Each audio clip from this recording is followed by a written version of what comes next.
It's a privilege to be with you. And why am I here? Well, one reason, because Lisa Nelson and I have been good friends for several years, serving in other capacities and gotten to know each other. And I appreciate that she wants you to know more why agriculture is critical to our country.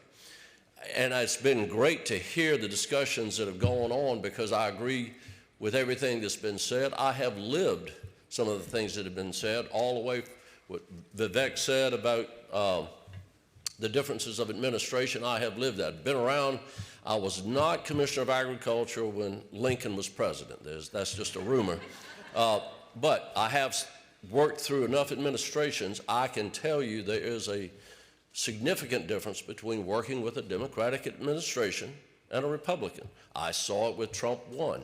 I've seen it with Obama 2, which is the Biden administration. And just like President Trump did in July, just last month, we dodged a bullet. It's called a bullet of incompetency. His was a caliber, this one was a competency, and it would have been the third version of the Obama administration. The Democrats tell us how to do things, how to do them right. Republicans ask us. The federalism concept is much more palpable. It was under President Trump. It was under the few years I served with President Bush. So we look forward to that again. I think it'll be a great move for agriculture. And why is that important to you? Well, I'm going to bring you some thoughts, and I'll bring it with a lot of hats that I wear. Yes, I am commissioner, and then in that capacity, I have the privilege to promote our industry, to develop our industry, but also to regulate our industry and all of the food that is produced with it. It is a fine balancing act to do those things between making our food safe. You know, that food is different than regulating other commodities or other items that we have charge of regulating. I am a father and grandfather, so nothing do I want to be in my household that's not safe. But we can't take that too far and put a burden on our farmers. Farmers are already burdened. I'll give you some messages. Lisa said, bring us the challenges that agriculture faces. I'll give them to you, and they all seem to start with M. Margins on costs. We are in a minority. I'll give you some of that in a minute. Mother Nature, we partner with Mother Nature, and messaging. And maybe that's what we can accomplish here today, some messaging. Agriculture is a thin profit industry, even in good years. Why is that? 80 or 90 years ago, we decided as a country we wanted a sustained supply of food. This came after the Great Depression and after the windstorms and the soil erosion in the Midwest. So the Farm Bill was created, and farm legislation which guides the federal approach to agriculture. The whole purpose was to have a sustained supply of food, and when you have that, you're going to have controlled prices of food, and then controlled prices to farmers. Not controlled, but not as volatile. That's the point of some of that legislation. What has that done for you? When those were first started, we spent 45% of our disposable income on the food that we ate in the 1930s. Today, you spend just over 11%, or right at 11% of your disposable income goes to food. Of your cost of living, less than 7% of it is the food that you buy. Well, how has that happened? It's happened through innovation in agriculture, name it from hybrid seeds to commercial fertilizers, yes, GMOs, AI, all of these things that have brought the efficiencies that we all enjoy. I mentioned that food is now 11% of our disposable dollars. It was lower. We had inflation in food. When we had the IRA, I always like that term. I call it the Inflation Raising Act. But so food costs went up. But was that the farmers that caused that? No. When you spend $1 on your grocery bill, wherever you do that, on average, for all of the crops that are produced that have gone into that final product, 15 cents goes back to the farmer.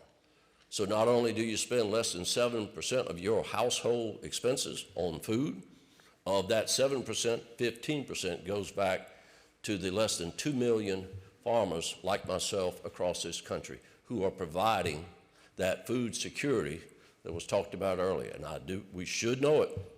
The food security is right behind our military strength in terms of strength of our country. Why is that critical? Well, if you like seafood, there's an 85% chance it came from somewhere else in the world. We probably all recognize that. Eat your fruits like your mother told you, over 50% are coming from somewhere else. Got to eat those vegetables, over 30% is coming from somewhere other than our country. So we have quite an issue, a challenge. Why is it a challenge? Because farmers, again, going back to the margins that we spoke about earlier.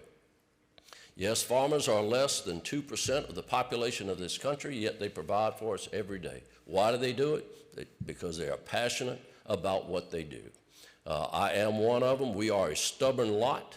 We like to get out and do our job. We just had the floods, had the hurricane in South Carolina. We were approaching our farmers to say, what is the impact on you? And we would have farmers tell us, if I qualify for $1, send it to my colleague in North Carolina because I'm too busy repairing my facilities. So farmers want to do what they do for us. It is the job of folks that serve as I do, and it's your job to help understand that that passion has brought about really the disposable income that we all enjoy. Where's the future of agriculture? Well, I think the next 4 years are going to be pretty good because, as I said, I've worked with the Trump administration. I think he's chosen a great designee. Now to get that team put together is the challenge, but the challenges are out there. Working with our farmers across the country, the average age farmer is 59 and something years old. I'm finally above average just by growing old. We have to find a way to make this industry attractive to the next generation. Finding those young people, that's what this Agribusiness Center for Research and Entrepreneurship is all about. I can't spell entrepreneurship, I barely know what it is, but by golly, we support it because we're finding those great minds that are going to make our industry better. Education and research is what's brought us to the place where we enjoy what we do in America, and that is the safest food supply on the planet. That's measured by global something. The least expensive food supply on the planet, and it's only moving in the right direction. We have to maintain our farmers and support them. We have to understand. So hopefully the last part of my M is messaging. My message to you is be aware of what your farmers do for you. Be aware that regulating food is not like regulating anything else. Be aware that food security is right behind national strength, military strength, and the future of our country. And if you can take home that message, then it will bode well for our farmers all across this country. I listen to folks from Iowa and Senator Ernst. She's been a great champion. Right now, I'm in town to talk about disaster relief for farmers. Maybe that, that's an expenditure that's got to be made in order to help maintain some of the things we've talked about. So that is a challenge moving forward for the next year. Because of these margins that we've talked about earlier. Well, thank you for letting me visit with you. I'm really impressed with some of the things I've heard. And as I said, with Vivek and the comments that he made, at least I was glad we did some other things so I didn't have to follow him. So that was a good move for being late. So again, thank you.